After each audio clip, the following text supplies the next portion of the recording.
Thank you very much. Good day, welcome. Thank you for inviting me. I'm happy to be on the show. My name is Emmanuel. Some people call me Doc, Dr. Emmanuel Imevbore. What I do essentially is help people to enjoy the journey of life.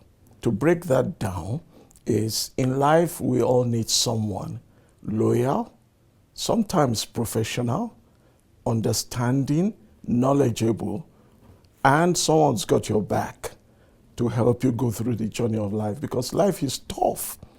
And the person who does that best is a coach. So I'm a professional coach.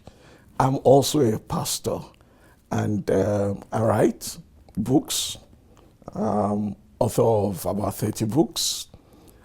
I give lectures. I facilitate conferences and workshops. All is geared towards enjoying the journey of life. Well, I wouldn't say that my background is rich or poor, but I would rather say it's a privileged background.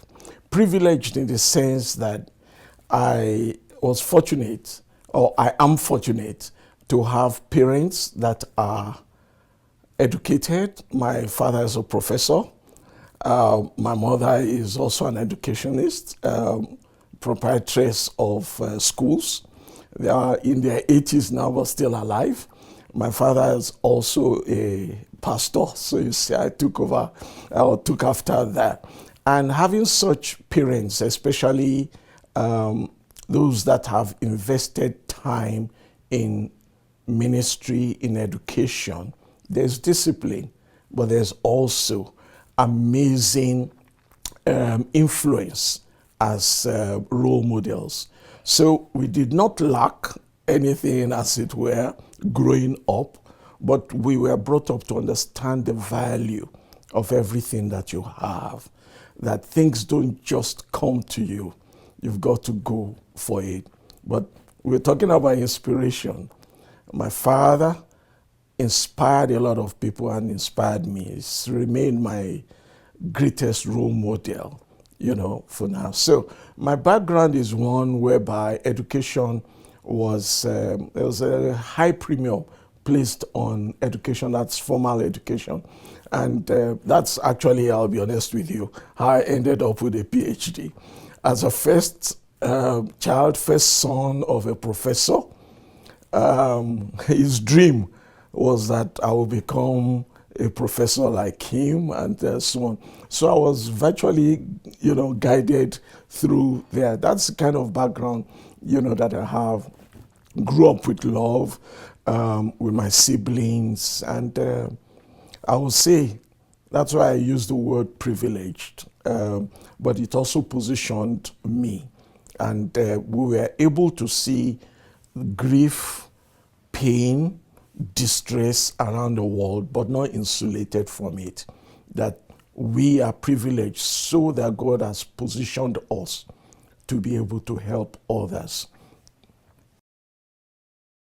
I think right from the age of 4 or 5, I had heard my father say that he became a professor and he became a pastor. I will become a professor and pastor. Even as a kid then, maybe I didn't understand what being a businessman is, but I was determined in my mind that I was going to be a businessman, not a pastor, not a professor. And it wasn't until maybe my early teens, 12, 13, that I actually first told him, I'm going to be a businessman. You understand that in those days, there were no Bill Gates, there were no Elon Musks. So you're telling this to an old school professor who believes that every businessman is a crook, that you cannot successfully run a business without telling lies. Not only that, you don't need any form of education. You buy something here for this amount, put a little bit on it, you sell it, You don't need any education for that.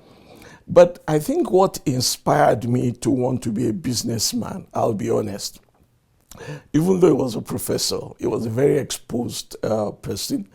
He had some friends that were businessmen, wealthy businessmen. And when they come, well, we lived in the university campus, all right? And when they come from the city to come and visit us, they have their flashy limousines and so on. My dad did well for himself. He had Mercedes, but it wasn't anything compared to what I saw some of his friends who were not in academics had. So I think that also fired me. But in giving credit to who credit is due, the foundation that my parents laid in, I would say 3 major areas. Number 1, a good name. I travel around the world, and many places where I get to, as far as China, Italy, Philippines, people ask me, are you related to Professor Imevbore? So a good name, that's number 1. Number 2, good education, like I said. And I'll say the third is showing you the way of the Lord, how to have great values. So even all those 3 have helped me in business. And the organization I run now, LEAP organization, if you allow me to say, LEAP, L for leadership, E for entrepreneurship, A for aspiration, that's the coaching part, and P for productivity, is rooted in those values that my parents put in me. What is good about it is that with time, we had a convergence that people must follow their passion and their dreams. In any case, I still did a PhD. I still lectured in the university for a while, for 6 years. So I think that should be enough for my dad. Yeah, I think my father's shoes, I never dreamt that I would ever be able to do anything bigger than my dad. Here was somebody who got a PhD at 26. And when I got my PhD at 28, people thought I was a genius, all right? I mean, he became a professor at 31, all right? Became a chancellor of a university in his 50s and so. So the idea of even trying to do more than your doesn't even arise at all. However, there are areas where I believe that my father could have done better that inspired me. Writing. For all his brilliance, my father has only 5 books published. Now, some people will hear only 5 and they will cringe. You say only 5? For me, I can almost publish a book every month. So, in that aspect, I really wanted, as an author, it wasn't really the money. It's a question of passing knowledge. I tell people, in any area where you are regarded as, I'll use that word loosely, an expert, or you have expertise, or more than the average knowledge, you should seek to do 3 things. Train people there, because you see, knowledge is a resource. You release and you retain. You cannot lose knowledge because you've released it. If anything, it's even added more to you. So one way is to train people. The second is to write books. We read the Bible. Imagine if there were no people writing biographies. People write. So a reader, as I say, or a leader, as I say, is a reader. So passing knowledge through training, workshops, and then, of course, I'm biased, you must coach. All right, coach others. Now, those are three areas that I believe I've done a little more than my dad. Yes, as a professor, he taught and he trained. But maybe at that time, I mean, we're talking about, he was in his element in the 70s. Things like coaching and all, they are relatively new, all right? I believe that if they were available at that time, he could have done so much more. But what drives me is not money. What drives me is value. But the key thing about value, if you create value, money will come, because money attracts value. Yes, I look back now and I'm grateful to God and to my parents that what seemed like a challenge for us then is really what kept us out of trouble. What do I mean? Everybody knows your father. So you can't smoke. You can't do anything. And I mean, it's usually said in Africa that it takes a community, a village to raise. I mean, things have changed a lot. A lot of values have changed. But you get to a place. Once you get there, all eyes are on you. So for us growing up, it was an irritation. It was a burden. All right? And sometimes you just wish your parents were unknown, that your parents were just, you couldn't just do anything. But of course, you look back now and you say, hey, those things were good for us because it kept us out of trouble, kept us in check. I mean, I'll give you an example. After me is a lady, and then a gentleman, my brother Victor. He's done very well for himself now. But Victor was pretty rascally, all right? And he was still, the car and things like that. Before he gets far, news would have come home.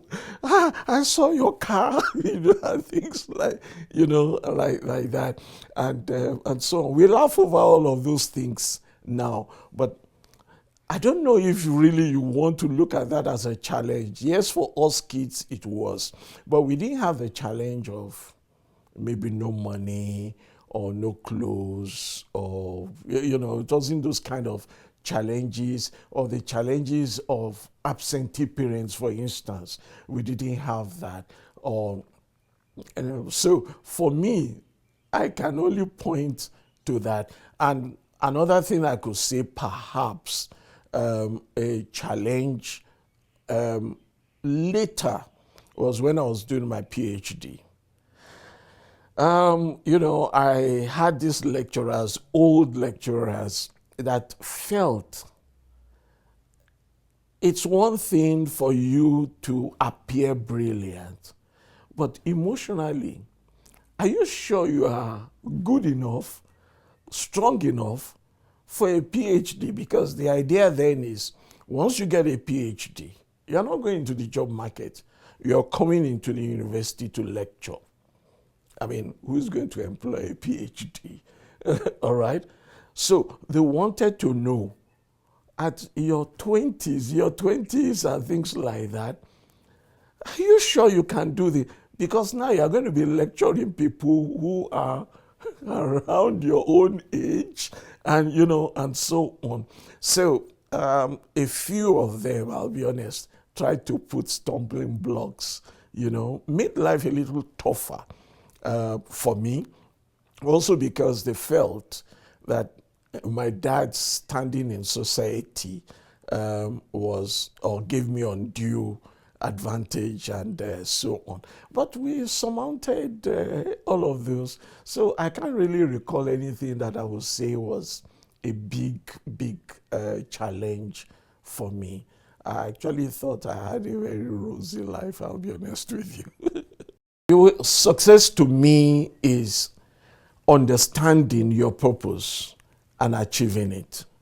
Money could be included, but it's not necessarily money. there are a lot of people that maybe society will look at as being successful because they are rich, not necessarily wealthy, but their purpose in life. What is their purpose? Is it the purpose is to be rich, or there was a definite purpose? So success for me is relative. It's a question of understanding your purpose. It could be life, your purpose for being where you are now, maybe as a lecturer, maybe as a businessman, and achieving that purpose. It's in a way like you set a goal, you understand the goal, and you achieve it. You know, so for me, that is what success means to me. But if you allow me, I believe that there's something greater than success. And that is what I call significance. Success is you, me, achieving this. Significance is when you help others to achieve. That's when, really you have made impact, you have influenced other people, you have made a difference. And to me, that is a bigger aspect of success, which I call significance. Amazing. You were talking about your book. Oh, yes. I said I actually wrote a book, and it's a very simple way that I describe success, all right? Arithmetically or in a formula. And it's unique knowledge plus increased capacity plus good attitude minus inhibition. Unique knowledge, meaning that every one of us is unique. You have a knowledge I will not be able to access or know in a million years. When you are aware of your uniqueness and you position yourself to use that knowledge for advantage or your path to success. Number two, plus increased capacity. Capacity is expandable ability. Usain Bolt has an ability to run 100 meters in 9 point something seconds. I don't have that ability. So I cannot build capacity in an area where I don't have an ability. So, so increased capacity is the more you do, the better, but you must have a potential. Then plus good attitude. It's not any worth that you have knowledge, you have capacity, but you have a horrible attitude. You can teach people skills, but they've got to teach themselves the attitude.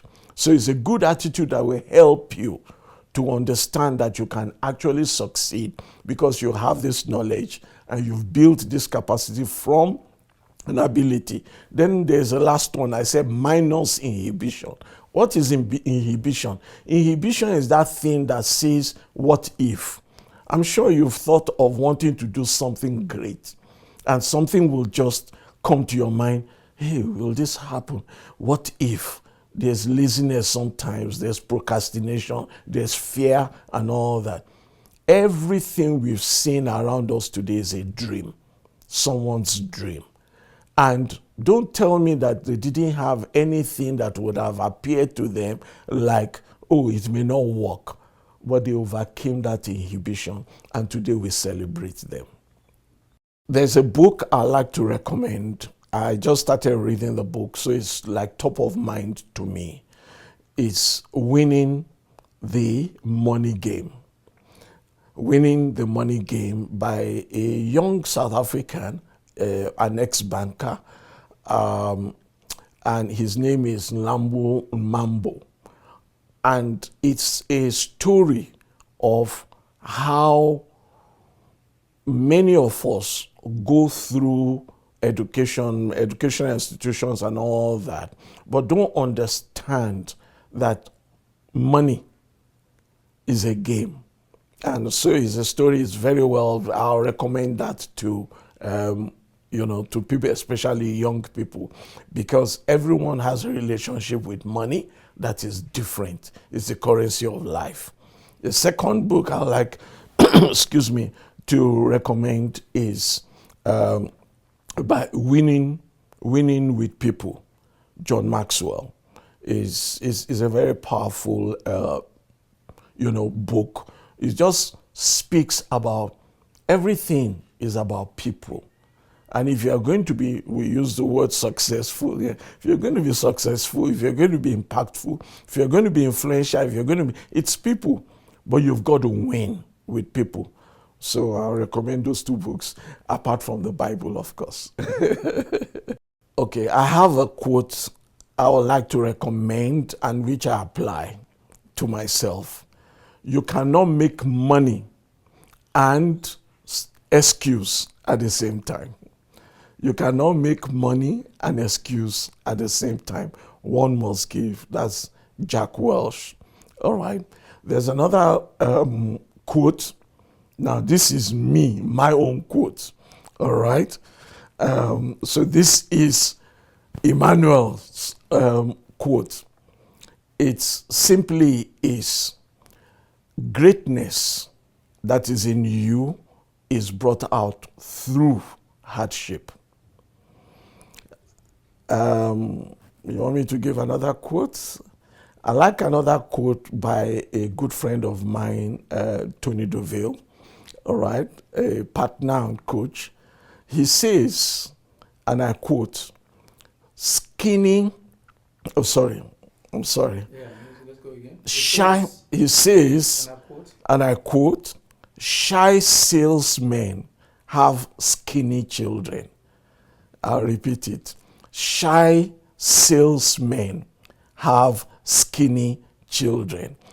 What that simply says, when you are too shy, you are selling, but you are shy to telling people, you're not going to earn anything. You're going to have your children are going to be skinny, nothing to eat.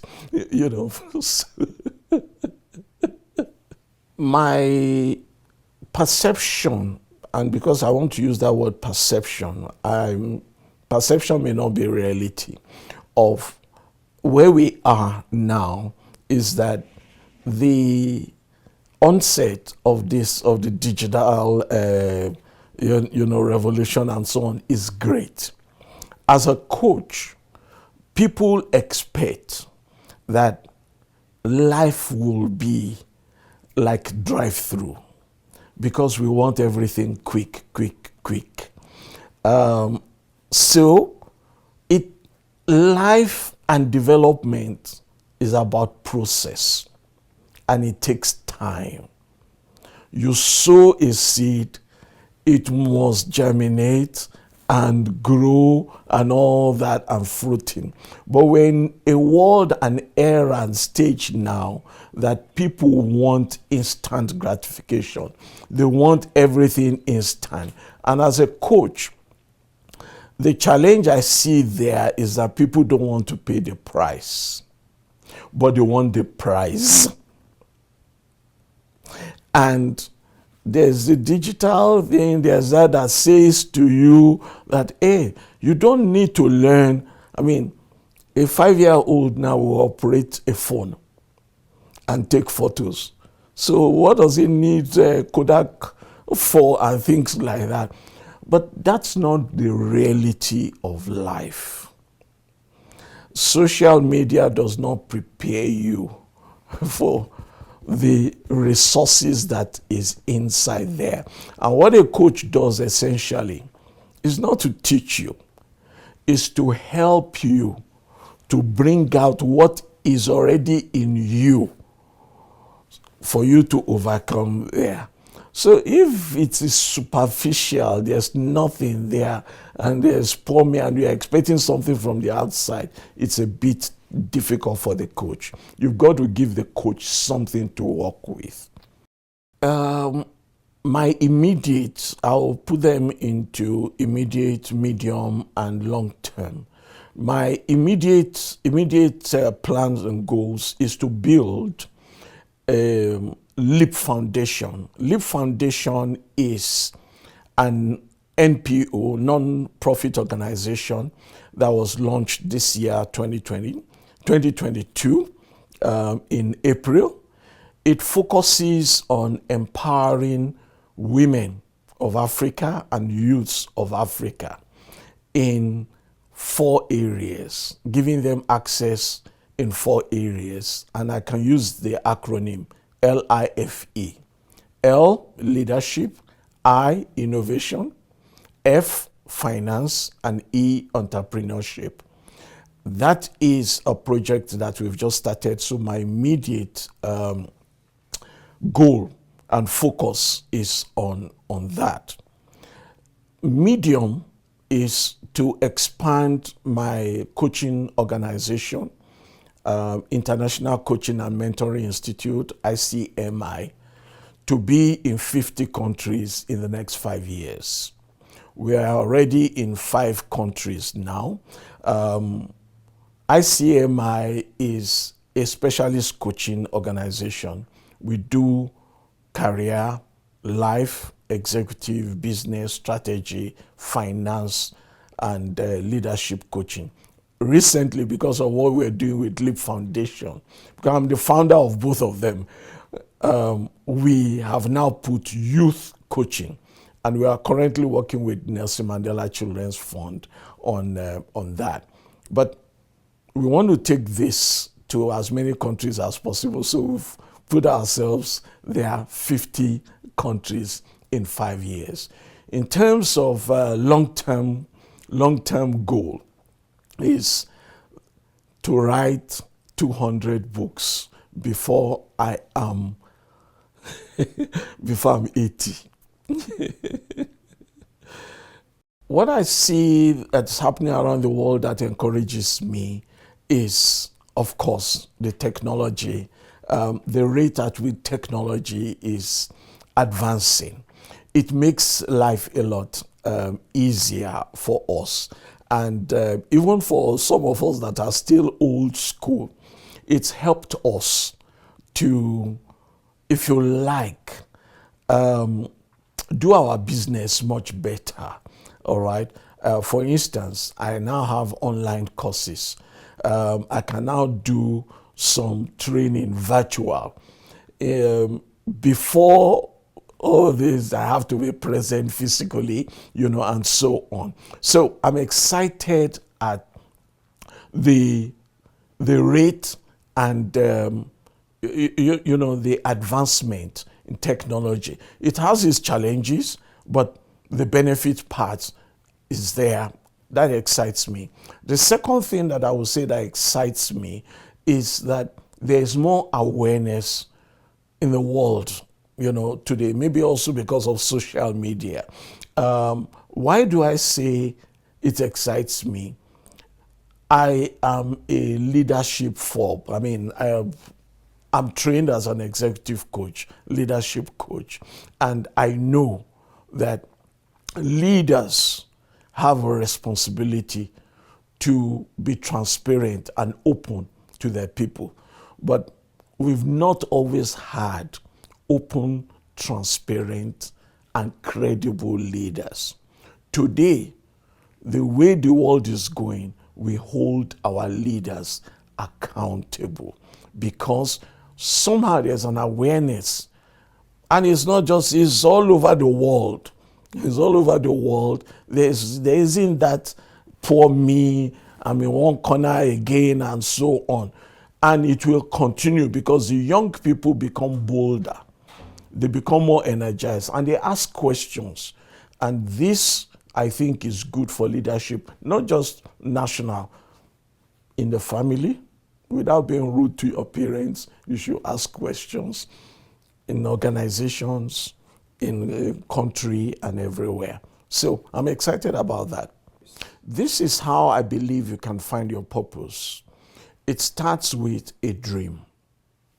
What's your dream? It takes nothing to dream, but it will take everything, all right? Lose everything not to have a dream. So as a coach, I always want to start with a purposeful life starts with a dream. When you wake up, what do you think about? And a lot of people will get confused there. So I help them with just a bit of nudging by saying, have you seen anything around you that sparks your desire? So it starts with a dream, but that dream must translate into a desire. See, someone may not know the gift that he has because you also need environment. You need opportunity. Sometimes as well, you need to meet a coach that can help, bring that thing out. But it's in you. Every one of us is there. So to someone who wants to find their purpose, we can twist it in another way. What do you believe you can do excellently but effortlessly? Two things tied together. Excellently but effortlessly. I mean, if they wake you up, it's effortless, but you do it excellently. I can give an example if you permit me. You have comedians. There's a guy in the US, Trevor Noah. I believe that Trevor Noah must have just been mimicking his teachers and people and all of that in school.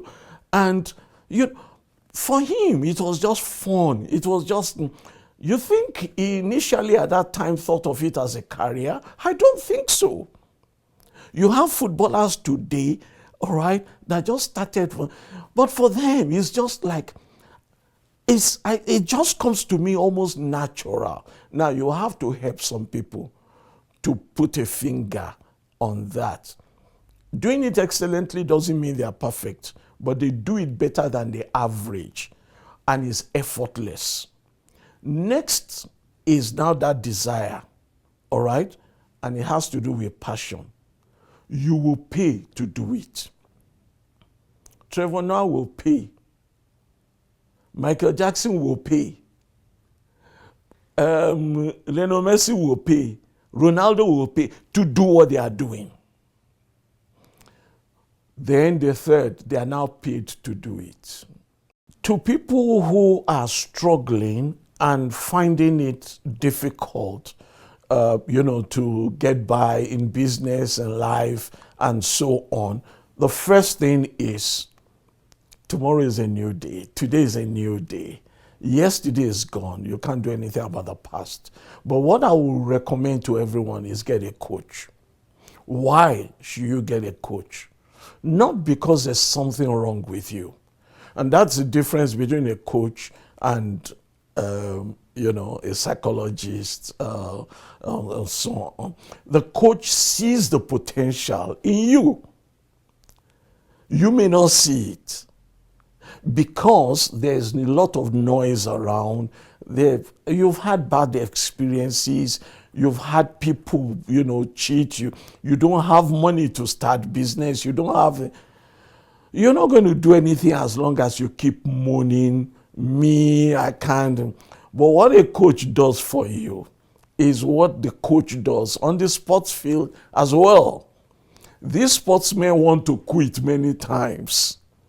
The coach paints a picture and plays a movie for them. Just imagine that after 90 minutes, you are holding a trophy. Put yourself in 90 minutes from now. What do you need to do? All right. You know why? Everyone will pay the price if the price is right. So people give up because we live in a world where there's so much competition and you don't have many people by your side telling you and encouraging you that, you know what, I was there before. Here I am today. You know what? You've got this, you've got that, you can do this, You can do that. And I'm here to help you. We will do it together. That's a coach. A coach is not just about money. Many people think, oh, get a coach, and they are thinking, oh, 1 hour with a coach, and then he's going to ask me. Think about the journey. The journey with a coach is a journey of life. He's giving of his knowledge, his experience, his loyalty to you, support to help you to get to the next level. Don't give up. Business may be tough now, but tomorrow is a new day. Don't give up. What I think the millennials have is the ability to learn fast, learn quick, knowledge. Today, we don't have big manuals for, you recall in those days you get your phone. I remember when I had my BlackBerry, all right, and I had to go through the manual, and the world's changed today. You don't need manuals, you don't need that, and so on. And it's knowledge that actually brings wealth. It's what you know and you use that will position you to create value and earn money or make a difference, impact people. So I believe that what millennials have today that are not using is seeking that unique knowledge I talked about. When you go to the internet, you don't download knowledge, you download information. But knowledge is information that is useful to you, adaptable to your situation. Once you can find that knowledge, you're a solution provider. And you don't need to be someone else. So that's my encouragement. Of course, this is what I do as a coach as well. The difference between a coach and a motivational speaker, I would like to put an illustration. In some countries, a coach is looked at like a boss, a vehicle. Even trains, they use the coaches. So a coach helps transport from one spot to the other. In the simplest form is you are in point A, but you desire to be in point B. Hey, how do I get to point B? A motivational speaker can tell you that you have the ability to kill a lion because David did. All right? Okay. So the coach shows you, helps you, inspires you, and takes the journey with you, almost like carrying you on his back to get to point B. The difference, big difference here is that you are the one that has the goal, not the coach. Another big difference between the coach and the motivational speaker is that the coach is inspirational. What's the difference between inspirational and motivational? Inspirational is from inside. The coach cannot help you if there's nothing on the inside for you. But the motivational speaker is like the pastor. Preach it, pastor. Preach it. He is on the outside, encouraging you to do something. All right? But you don't have it in the inside of you to do. It's, if I can give another illustration, it's like on a sunny, hot day. You get into your house, sweaty and so on. All you want to do is go under the shower. So you run, take off your clothes, you go under the shower, and you enjoy the shower and so on. Are you going to keep living in the shower? That's how motivation is. You will have to leave the shower someday, and tomorrow you are going to get hot again.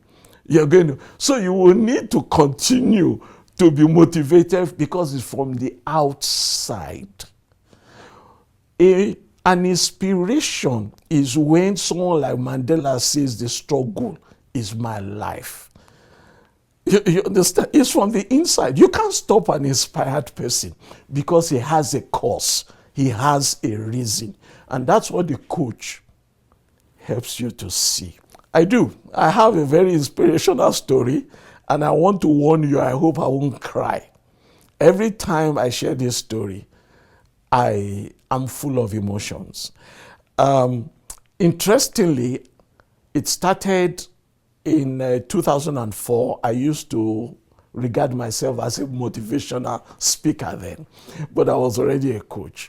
And we had this session with a company, and the CEO invited me to the company to come and do a session for his team.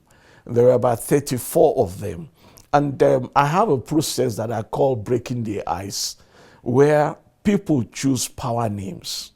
All right? So power name is you form a letter, a word from the first letter of your first name. So you are king, all right? You form something with K. So I'm Emmanuel. My power name is Energetic Emmanuel. And I must live up to it, okay? So people chose their power names and so on. And there was this lady, the cleaner, all right, whose name is Queen. I didn't know that was her name then. She will come in, serve us food, clean and so on. But she was not part of the team. And then at a point I said, but why is she not sitting here? And many people just looked like, no, they didn't say that, but it was like, she's a cleaner, she shouldn't be here, all right? But I'm the one leading, I'm the one facilitating. I insist that Queen must join us. So they go to call her, and she thinks she's in trouble. So Queen comes, and then I ask Queen.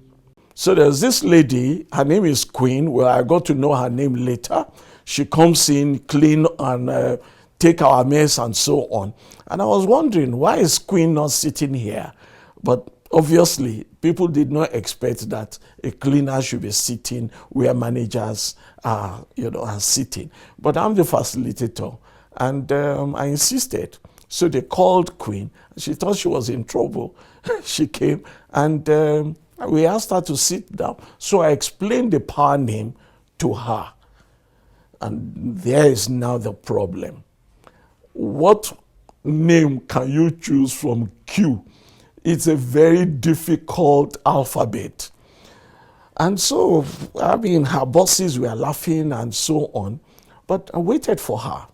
And suddenly, she said, I am queenly queen. Queenly queen. The moment she said, I'm queenly queen, she sat properly.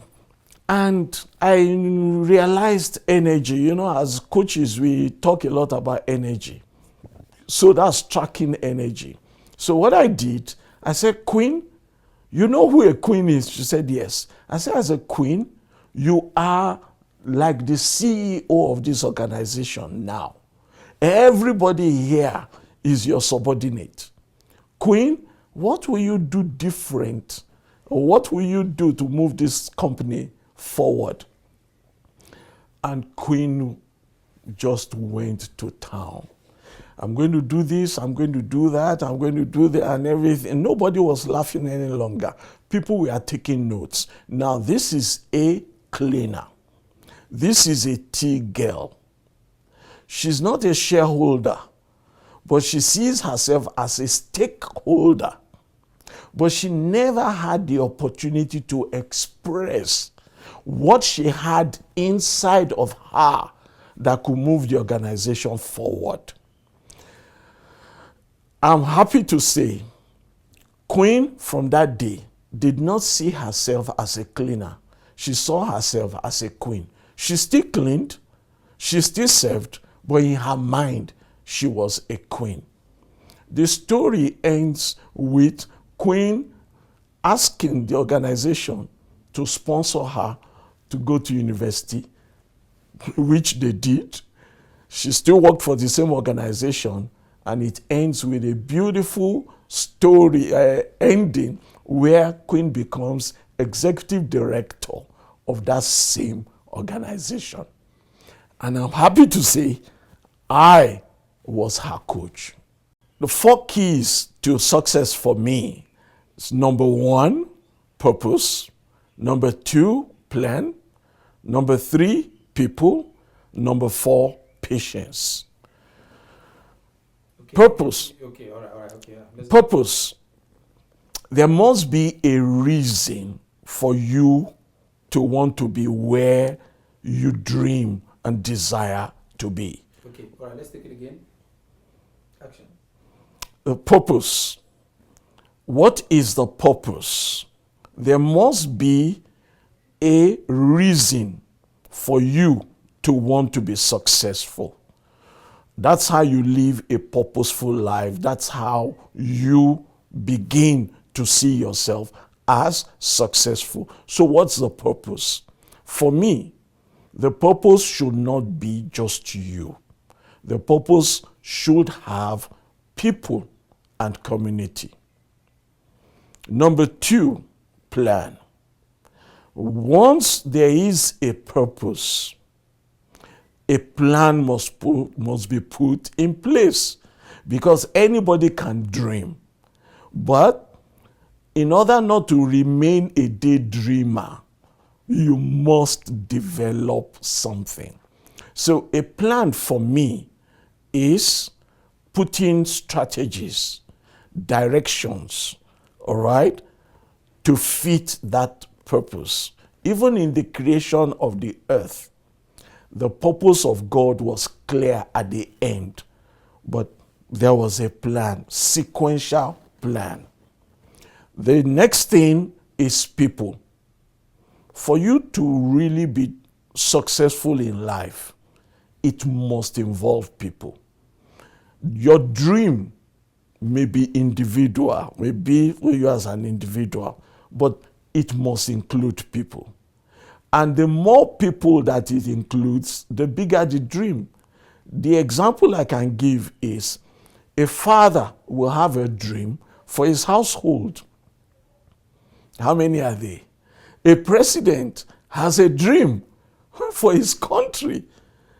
So the dream is graduated. The people you must see there, all right?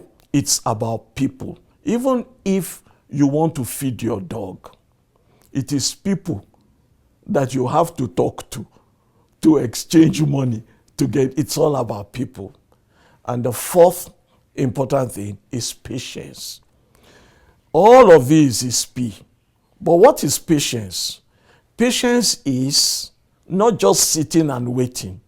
Patience is waiting with an expectation, knowing that there's a process. Like the farmer, he understands that there's a process. The seed goes into the ground, but it must be processed to come out. He has to be patient to wait for the seed to come out, to germinate, before he carries on. He cannot now say, oh, I've been waiting for the seed to come out, and he begins to dig. It's the same way. If I'm going to study medicine, I've got to be patient, all right? It's going to take me 6 years or whatever, but there's an expectation that after 6 years or whatever, I will get the degree. I will get this. So those are my 4 keys to success. I'm Emmanuel Imevbore. I'm an executive coach. I run an organization, International Coaching and Mentoring Institute. I'm also founder and president of Leap Foundation, an organization that focuses on empowering women and children. Keep watching gold. So this is Emmanuel. Catch me on gold this week. See you then. This is Emmanuel Imevbore. Catch me on gold this week.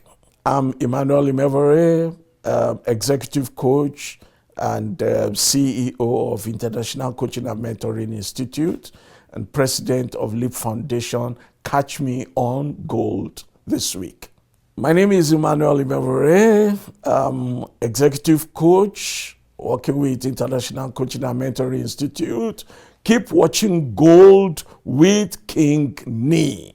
My wish for gold is that as gold is a resource that people aspire and want to associate with, Gold TV will be a household name.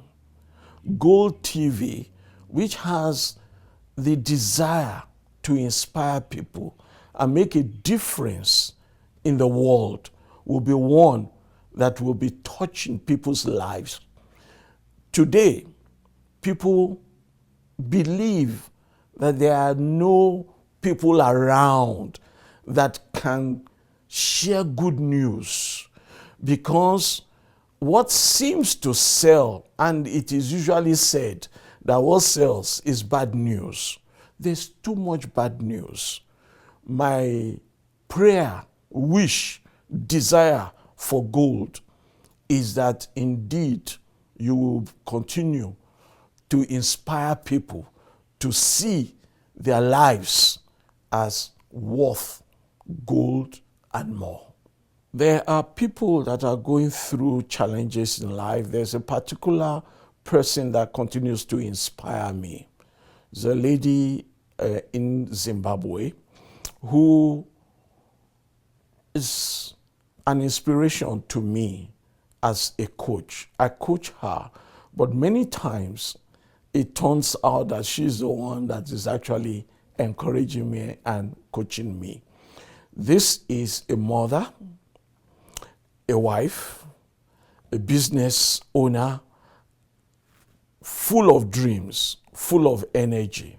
But it almost seems like every time she starts a new thing, a new idea and all that, it's like the whole world just comes against her. And she wants to give up. And at a time like that, she will give me a call and we'll share. As we talk, she begins to see opportunities, possibilities, and in that moment, she begins to talk to me about what next she's going to do, this. And what I love about it is the feedback after always comes back to say, you know what? What I thought was such a big issue, this is how I dealt with it. So I've been asking her to write a book to inspire people. And the lesson from my engagement with this lady, her name is Brenda, is, and I would like to also recommend that to viewers of Gold TV, is that you are significant. So when you experience significant challenges, know that it is because you are significant, but you will overcome.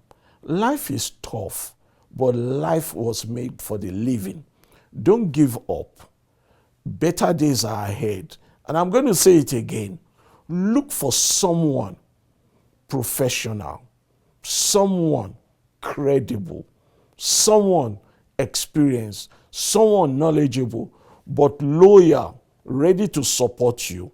That person is a coach. Walk the journey with that person.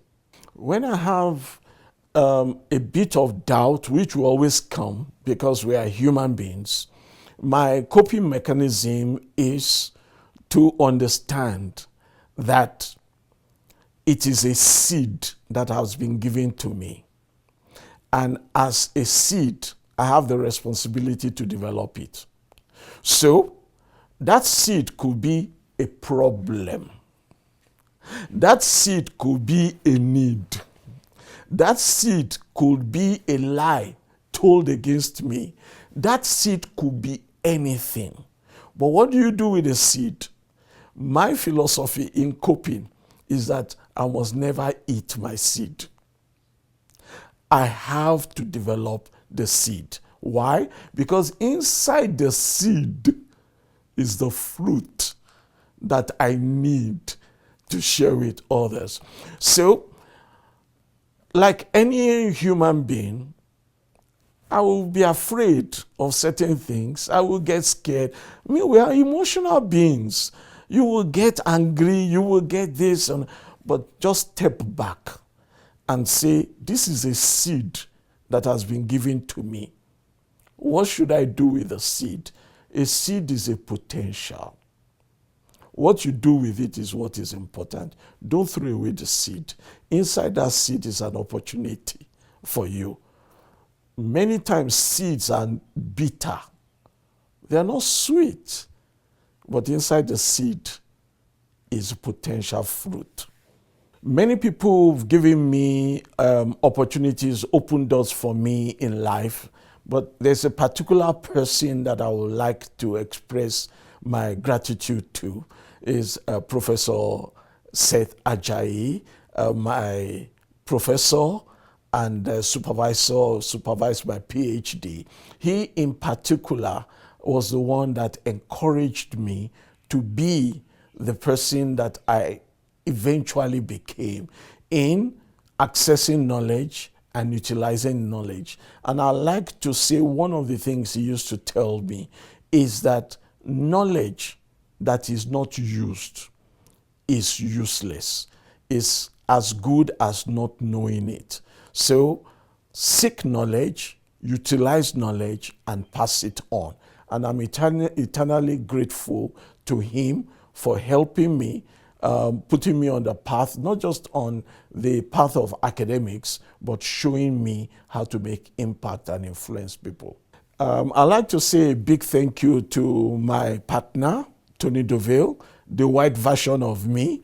We've traveled the whole world and we've been working together. Thank you, Tony, for being a great partner. I also want to say a big thank you to Jeff Peary, Louis Honeycomb, Mr. Hadebe, and several other team members, and of course to my family, my dear wife, Omobolanle, Imevbore, and my sons, Samuel and Ohiorere, for just being wonderful, wonderful family. I also say a big thank you to other friends and colleagues out there working with us on this coaching journey, and also with the LEAP Foundation, as well as the Limitless Leadership Group. Thank you so much. So I want to say a big thank you to Gold TV. I want to say a big thank you to King Nee and Andrew. It's been wonderful. Thanks for the opportunity to engage with you. And I know this is just the beginning. We're going to do a lot of things together. And to the viewers of Gold, keep watching Gold.